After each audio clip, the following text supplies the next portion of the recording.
అందరికీ నమస్కారం. కేసీఆర్ గారికి నోటీసులు ఇవ్వబోతున్నట్టు తెలుస్తోంది. సో ఫోన్ ట్యాపింగ్ ఇష్యూలో ఒకసారి విశ్లేషణ తీసుకునే ప్రయత్నం చేద్దాం ఇదే అంశం మీద. సో దీని గురించి వివరణ ఇవ్వడానికి ప్రస్తుతం మనతో స్టూడియోలో జర్నలిస్ట్ శేషరావు గారు ఉన్నారు. వెల్కమ్ చెప్దాం. Hello sir. హలో సార్, ఇప్పుడు నోటీసులు ఇవ్వబోతున్నట్టు తెలుస్తోంది, ఏంటి సార్ నెక్స్ట్?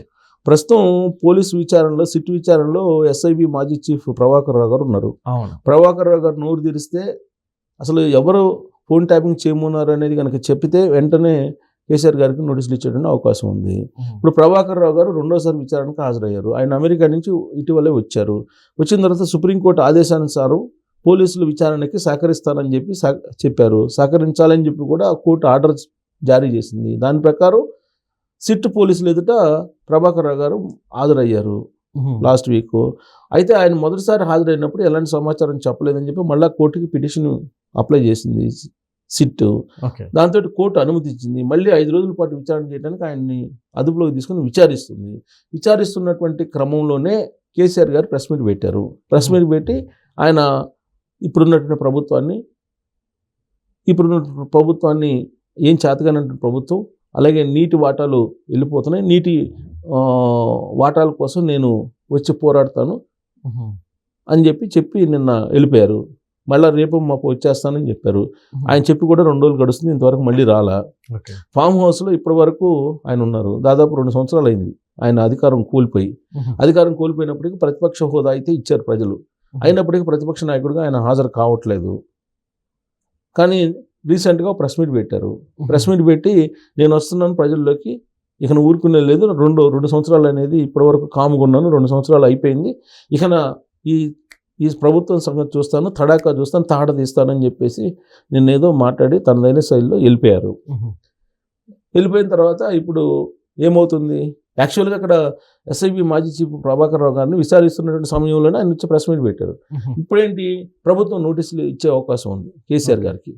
ప్రభాకర్ రావు గారు ఇచ్చినటువంటి వాంగ్మూలాన్ని బేస్ చేసుకొని కేసీఆర్ గారికి నోటీసులు ఇవ్వడానికి అవకాశం ఉంది. ఎందుకంటే ఎవరు ఫోన్ ట్యాప్ చేయమన్నారు అనేది కనుక ఆయన చెప్తే ఇమీడియట్గా బిగ్ బాస్ ఇవ్వని చెప్తే కనుక ఇమీడియట్గా ఆయనకు నోటీసులు ఇచ్చే అవకాశం ఉంది. ఆయనతో పాటు ఇంకొకరు 2 మినిస్టర్లకు కూడా నోటీసులు ఇస్తున్నారు.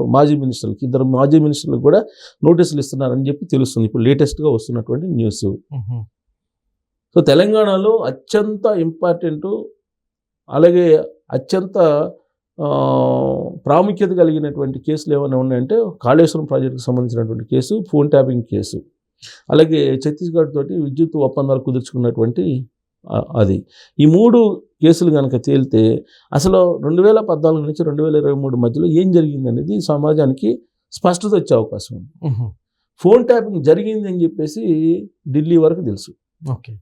17 మంది జడ్జిలకు సంబంధించినటువంటి ఫోన్ ట్యాపింగ్ చేశారు. సార్, ఈ కేసు ఎందుకని ఇంత లేట్ అవుతుందంటారు? ఆల్రెడీ చేస్తున్నారు కదా. ఇప్పుడు ఆల్రెడీ కొంతమంది ఆ రోజున ఎస్ఐబిలో ప్రభాకర్ రావు గారి దగ్గర పనిచేసినటువంటి వాళ్ళని అరెస్ట్ చేశారు కదా. అందరూ వెలమ సామాజిక వర్గం, కేసీఆర్ గారి సామాజిక వర్గం సంబంధించినటువంటి అధికారులే ఉన్నారు దాంట్లో. ఎస్ఐబి అనేది ఒక పెద్ద వింగ్ను దాన్ని ఏర్పాటు చేసుకొని ఆ ఎస్ఐబి మాజీ చీఫ్గా అప్పట్లో చీఫ్గా ప్రభాకర్ రావు గారిని పెట్టుకున్నారు కేసీఆర్ గారు. వీళ్ళంతా ఒకే సామాజిక వర్గం, కేసీఆర్ గారి సామాజిక వర్గం. సో వాళ్ళలో కింద అధికారులు, డిఎస్పీ అధికారులు, అలాగే సిఐ స్థాయి అధికారులను అరెస్ట్ చేసి వాళ్ళని జైల్లో కూడా పెట్టారు. వాళ్ళని విచారించారు. వాళ్ళు ఇచ్చినటువంటి సమాచారం మేరకే ప్రభాకర్ రావు గారిని రమ్మని చెప్పేసి నోటీసులు పంపించారు. ఆయన అమెరికా నుంచి రాలా. తెలంగాణలో ప్రభుత్వం మారగానే అమెరికా వెళ్ళిపోయి అమెరికాలో తలదాల్చుకున్నాడు.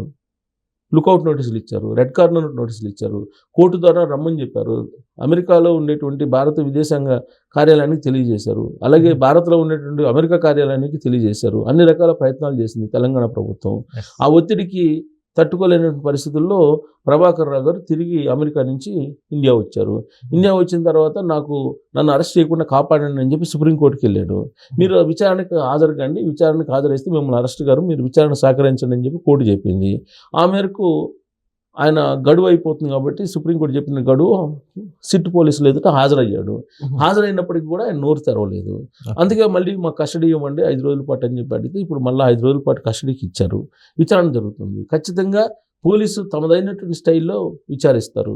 పైగా ఇప్పుడున్నటువంటి ముఖ్యమంత్రి రేవంత్ రెడ్డి గారు ఆ కేసును చాలా సీరియస్గా తీసుకున్నారు. ఫోన్ ట్యాపింగ్ కేసు అనేది ఇవాల్టిది కాదు. ఇది 2016లో చంద్రబాబు నాయుడు గారి ఫోన్నే ట్యాప్ చేశారు. ఆ రోజున ఆంధ్రప్రదేశ్ ముఖ్యమంత్రిగా చంద్రబాబు నాయుడు గారు ఉన్నారు. అప్పుడు తెలంగాణ ముఖ్యమంత్రిగా కేసీఆర్ గారు ఉన్నారు. అప్పట్లోనే చంద్రబాబు నాయుడు గారు ఫోన్ ట్యాప్ చేసేసి ఓటుకు నోటు కేసు అనే దాన్ని మెడకు చుట్టారు. ఓకే. ఆ తర్వాత బీజేపీకి సంబంధించినటువంటి వాళ్ళని ఫోన్ ట్యాప్ చేసి ఫామ్ హౌస్లో బీజేపీ వాళ్ళ మేడకి ఈ ఎమ్మెల్యేల కొనుగోలు అనేటువంటి కేసును రుద్దాలని ప్రయత్నం చేసి అది బూమ్రాంగ్ అయింది. దాంతో బీజేపీకి బీఆర్ఎస్ పార్టీకి గ్యాప్ ఏర్పడింది. అది కంటిన్యూ అవుతుంది. ఇప్పుడు ఆ కేసు బయటకు, ఈ కేసు విచారణ జరుగుతుంది సీరియస్గా.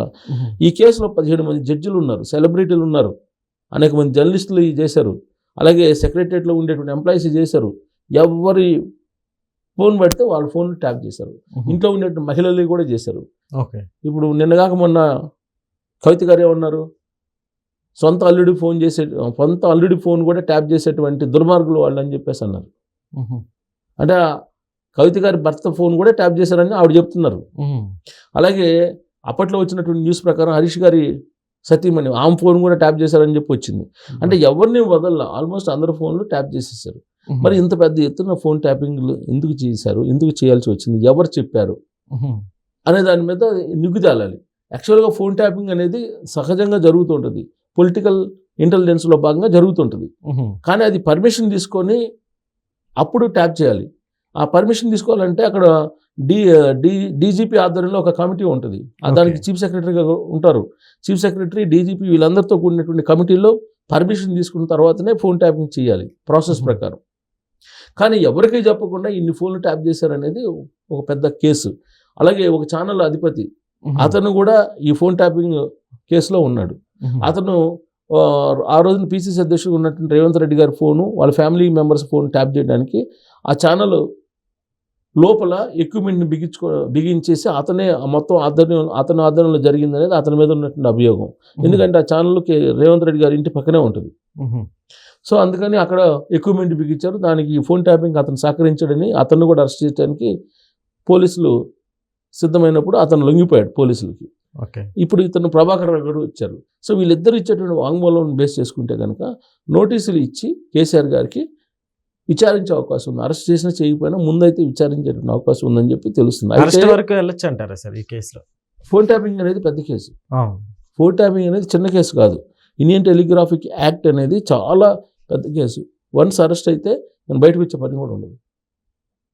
మరి అరెస్ట్ చేస్తారని అంటే మరి రేవంత్ రెడ్డి గారు ఆల్రెడీ చట్టం తప్పని దాన్ని చేసుకోబోతుందని అన్నారు. అంతకుముందు ఖచ్చితంగా ప్రభాకర్ రావుని జైల్లో పెడతానన్నాడు, కల్లగొండ ఫ్యామిలీని జైల్లో పెడతానన్నారు. ఆ రోజున ఫోన్ ట్యాపింగ్ అనేది అసలు విచ్చలవిడిగా జరిగింది.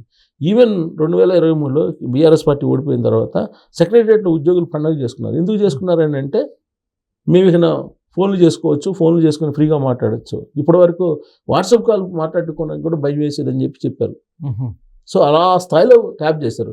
మరి ఇప్పుడు నోటీసులు ఇస్తే ఆ నోటీసులు విచారణకైతే హాజరు కావాలిగా. అరెస్ట్ డిలే కావచ్చు, విచారణకైతే హాజరు కావాలిగా. కాకపోతే ఇప్పుడు ఈ విచారణకి పిలిస్తే నేను నిన్న ప్రెస్ మీట్ పెట్టాను, ఈ ప్రభుత్వాన్ని నేను తప్పు పట్టాను, అందుకని నాకు నోటీసులు ఇచ్చారని చెప్పుకోవడానికి నేను ప్రెస్ మీట్ పెట్టినట్టు కనిపిస్తూ ఉంది.